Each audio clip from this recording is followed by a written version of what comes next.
My pastor and friend for many years, Scotty Smith, has a great phrase that unfortunately defines me pretty well. He describes himself as someone who suffers from the paralysis of analysis.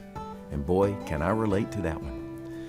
While there is certainly much wisdom in looking before you leap, as they say, I can be very guilty of overthinking and over-pondering just about everything, wanting to make sure I look from every possible angle at the situation before making a move. The truth is, at least in my case, this usually comes from a place of fear of making a wrong move or doing the wrong thing. Isaiah 30:21 is a scripture that has both challenged me and encouraged me on my journey of faith.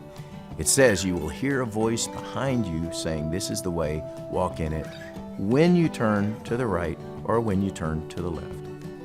The part of that verse that especially jumps out at me are the words, "when you turn to the right or the left." The voice tells us which way to go when we turn to the right or the left. There is movement implied. As you move, the voice will direct you. Recently, I made a trip to my wife's hometown of Springfield, Ohio. We had to travel several places that she was familiar with, but I had never been to. And since I was driving, I had to let her direct me, telling me when to turn and which direction to go. She couldn't give me all the information at once because I couldn't process it or remember it, and we couldn't go anywhere until I began moving. If I had it my way, I would have all the information ahead of time, but I believe God is after a relationship with us. He wants our dependence on Him because He wants us to know Him and experience His presence in our lives. The journey of faith requires that we begin making the journey and trust in God to direct us as we go.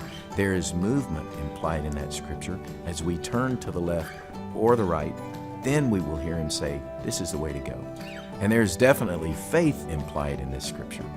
This is the adventure of faith that God has invited us into, trusting Him to lead us and direct us without knowing sometimes where we're going, but trusting His heart, His goodness, and His faithfulness, and listening for His voice as we make our journey.